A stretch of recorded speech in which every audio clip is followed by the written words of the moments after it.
alafu unapanua hiyo mdomo yako ati 10 tena. 10 tena na hata huwezi hata afford condom.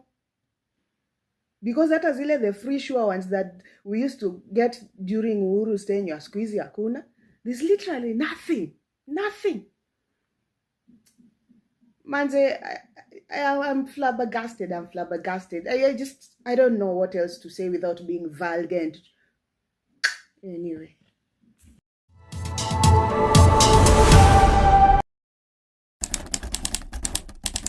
Before we delve into the so-called intergenerational conclave garbage, I have something else to rant about. So, George Ruto has added another Nganya to his collection of toys. Nice. Don't get? Inaitwa mood. If you, I don't know, without risk, there's no story. Which risk? Which risk has George Ruto ever taken in this life? Whether that hairy thing is the only son that Deaconess punching bag has with Kasongo. Nick sio huyo black eye mistress. Mamake inasemekana ni that former CS whose nudes is littered all over social media. Now, do you know how much it costs to purchase one Nganya? Forget pimping those rides, just the body. Alafu, wewe, a jobless, hopeless, helpless, hapless graduate cannot even get an ID without coughing 2K. And George Ruto has like 18 Nganyas littered all over Nairobi. And the best part, they go about flouting and breaking every traffic rule in the book. Now, ukiandamana, because young people also want to thrive and not just survive, babake tells police to shoot you. So, alitengeneza dunda to celebrate Nganya CBD, and zombies went to celebrate. Manze Ruto akirudi 2027, its ass would have enabled that fucking thieving killer. Bro, ambieni ukedi man, you also want loans and circles. Ndio hata nyie mnunue Nganya. Na si 500 bob hustler fund.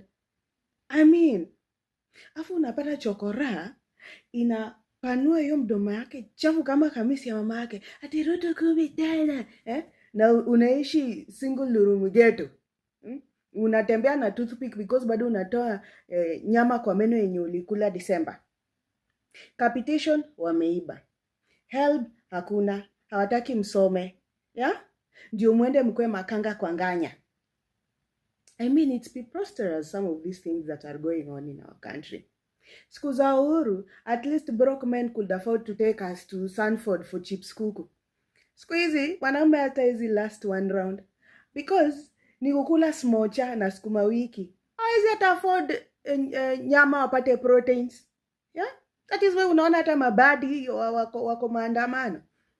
Because they're also starving financially, environmentally, sexually, and otherwise. Juzi, Ruto alikuwa Embakasi East. Kapitia Dandora, Jacaranda, afu anaambia youth ati he'll give them 20,000 climate jobs. What the fuck does that even mean? I think it's just a politically or a fancy language kuambia ati atatengenezea jobs za clean rivers and planting trees, and then the rest of you will be shipped into modern day slavery in Arabic world and Asian world. Alafu unapanua hiyo mdomo yako ati 10 tena. 10 tena na hata huwezi hata afford condom. Because hata zile the free sure ones that we used to get during Uhuru's tenure, siku hizi hakuna. There's literally nothing. Nothing. Manze, I'm flabbergasted. I don't know what else to say without being vulgar. Anyway. Thousands of Nganya fans gathered at KICC on a Friday night for an event dubbed Nganya Fest, which was held to celebrate, among other things, the Matatu culture, as well as George Ruto's new Matatu launch, as George's new Nganya dubbed mood dazzled and gleamed. Fans danced to urban tone music amid a slight drizzle in an evening packed with much energy, street pomp, and significant substance. Over the last 2 decades, Nairobi's vibrant Matatu culture has evolved into more than just a mode of transport, but also an avenue for creativity, showmanship, and street credibility. At KICC, thousands exploded into euphoria as they witnessed yet another flashy entrant into the street, George Ruto's heavily souped-up mood. And in keeping with the fastidious theme of the Nganya culture, everything was on the table. Pompous music, blinding lights, booming speakers, flashy graffiti, and a little rowdiness. At some point, Ruto's mood snuck through the packed crowd as fans cheered with maddening enthusiasm, some climbing atop the Matatu and others craving for mere touch of the glistening spectacle. It was the perfect launch of what has been billed as an industry game changer and a roaring emblem of the dynamic Nganya universe.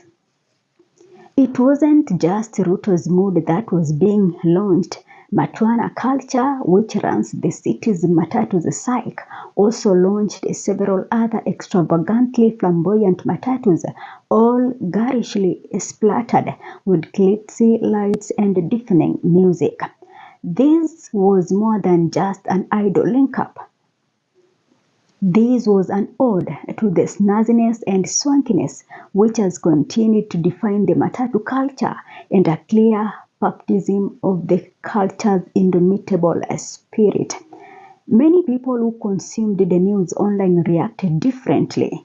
While some hailed it as a fitting celebration of a special street culture, others slammed the thousands who turned up to watch as George Ruto unveiled his latest venture, many finding it an odd contrast with the Gen Z political mood of the nation. Amid the noise and the rebuke, some voices attempted to find a silver lining in the event, hailing it as the establishment's recognition of a culture which has often at times been viewed as a chaotic, full of organism and lawless. Reacting to the event, a popular Kibera-born rapper Octopizzo wrote, Matatu culture in Kenya has evolved into more than just a means of public transport. It is a thriving ecosystem of art, music, design, and entrepreneurship. From graffiti artists and sound engineers to digital content creators, DJs, and custom interior fabricators, the industry is creating real, tangible jobs for thousands of young people. He added, what was once seen as a chaotic and informal is now being recognized as a hub of street creativity, innovation, and cultural identity. Octopizzo went on to urge Kenyans not to demonize George Ruto as he was merely an investor in a culture which has taken over the world.